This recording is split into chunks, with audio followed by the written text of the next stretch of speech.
बिस्मिल्लाहिर्रहमानिर्रहीम। अस्सलाम वालेकुम दोस्तों, खुश आमदीद कहते हैं आपको अपने यूट्यूब चैनल पर। इंटरनेशनल फ़्लाइट से रिलेटेड एक और अपडेट लेके आपकी खिदमत में हाज़िर हूँ। फ्रेंड्स, आज की इस वीडियो के अंदर मार्च के किस तारीख को फ़्लाइट्स बहाल की जा रही है और गाका की जानिब से जो नोटिफिकेशन सर्कुलर जारी किया गया है या होने वाला है PIA की जानिब से, इससे रिलेटेड अपडेट है कुछ प्रूफ के साथ इस वीडियो के अंदर हम आपके साथ शेयर करेंगे।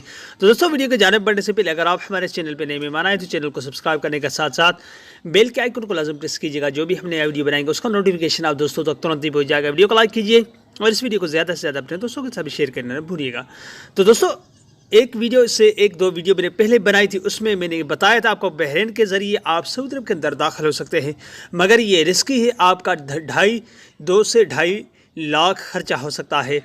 14 दिन करंटीनिया करने के बाद सऊदी अरब के अंदर आप दाखिल हो सकते हैं। इसके कुछ प्रूफ भी आपको स्क्रीनशॉट के ज़रिए मैंने दिखाया था। तो दोस्तों, उसके अलावा अगर बात की जाए 25 मार्च को फ़्लाइट्स की बहाली के हवाले से, तो जो ऑफिस से और PIA के एजेंट्स के भी मालूमात ऑफिस से की गई है, उसने यही बताया है कि उन्होंने जो फ़्लाइट शेड्यूल भी जारी किया है कि पास जो कि सर्कुलर जारी होने वाला का जानिब से उन्हें मिलेगी, नोटिफिकेशन मिल जाएगा।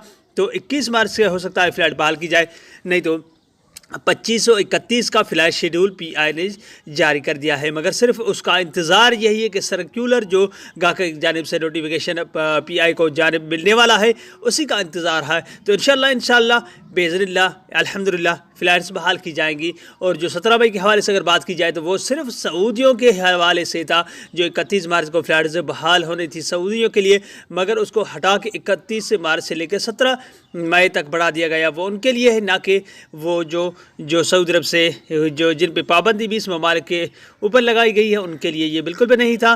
तो अल्हम्दुलिल्लाह कल परसों हो सकता है फ़्लाइट शेड्यूल जारी करने के हवाले से भी बहाल की जाए। अगर आप चाहें तो करंटीनिया करने के 14 दिन करने के बाद भी सऊदी अरब के अंदर दाखिल हो सकते हैं बहरीन के रास्ते, मगर उसमें वो रिस्की है, उसमें बहुत खर्चा 2.5 से 3 लाख भी हो सकता है आपका खर्चा। तो ये थी जो अपडेट। उम्मीद करता हूँ ये वीडियो आपको अच्छी लगी। इस वीडियो को ज़्यादा से ज़्यादा अपने दोस्तों के साथ शेयर कीजिएगा। अगले वीडियो तक अपना बहुत सारा ख्याल रखिएगा। तब तक के लिए अस्सलाम वालेकुम रहमतुल्लाहि व बरकातहू। पाकिस्तान जिंदाबाद।